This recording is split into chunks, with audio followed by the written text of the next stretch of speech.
to some reflections for this Palm Sunday. Well, of course, if I'd have been there, it would have been completely different. I would have stood up and spoke up. Or how often, as devoted cricket fans, we have heard and said, he did not need to play at that. What was he thinking? Well, that's it, game over. Of course, if it had been you or me at the crease, we would not have played that shot, scored 100 and then won the game. To both situations, you can hear someone say, yeah, pal, in your dreams, in your dreams. It's a ghastly feeling if we suddenly feel alone, as if no one is standing by us. That feeling that the whole world is ganged up against us, that no one is too bothered about us. There is no one standing beside us. That feeling of what to do, where to go, what to say, and no one understands, seemingly all so lost. One of Jesus' special qualities throughout his life was to enter those feelings. He sought to stand behind those who felt lost, who left out, discarded, those whom society had pushed to the edges, those who did not count because of their race and where they were born, because of their profession and their daily work, and those whose poor health put them outside. So many felt lost, as if no one would listen and stand up with them and for them. And now here is Jesus talking to those outsiders. He's eating with them, he's healing them, and he's using them as people to teach the so-called experts. This is dangerous behavior, and apart from a very few, those in authority sought to destroy him because of it. Still, Jesus wanted to change their hearts, their attitudes. He could see that they could be more than just their prejudice and their dismissive judgments. And one of the vehicles Jesus used were his parables, his stories. In his parables, Jesus avoids direct confrontation. He invites the listener into the story, to think about it, and then change their attitudes, and then perhaps to stand with him. Remember Jesus talking with a lawyer who wants to try and catch Jesus off guard?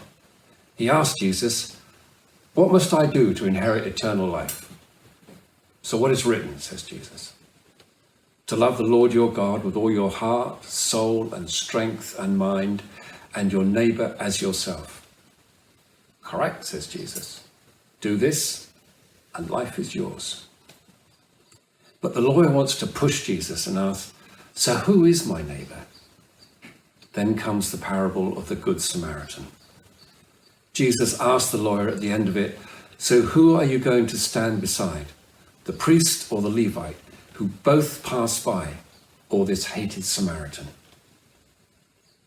The lawyer finds himself between a rock and a hard place and has to admit, probably painfully, that he would stand with the Samaritan.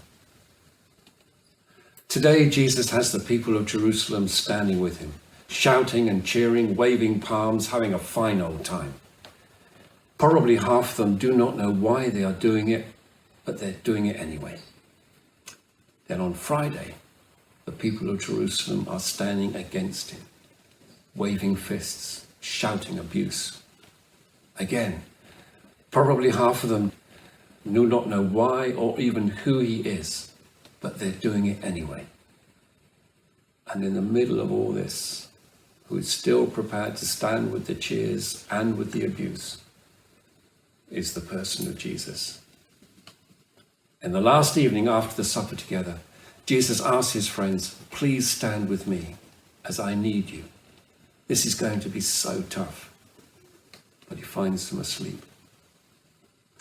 That is why we are going to our front doors and windows and starting to clap. A nationwide round of applause, saying to our NHS workers, "We do care, we do appreciate you. We do admire what you do. We do try to understand.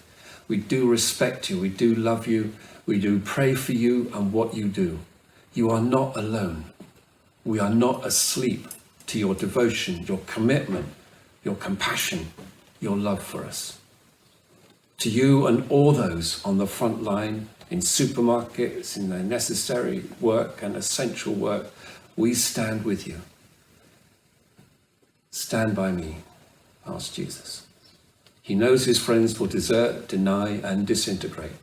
However, it makes no difference at all. He knows too that in our dreams we want to stand up and speak up, but he knows with our failings and weaknesses we are like his friends. No different, but that makes no difference. Jesus looks at us from his donkey, from his cross, with eyes full of tenderness and love, and says, we may feel lost, alone, but it's okay, because I know you. I care for you. It's okay. I love you. I stand by you. I love you. Come what may. Just know it's okay. As I stand with you, you stand with me and with one another.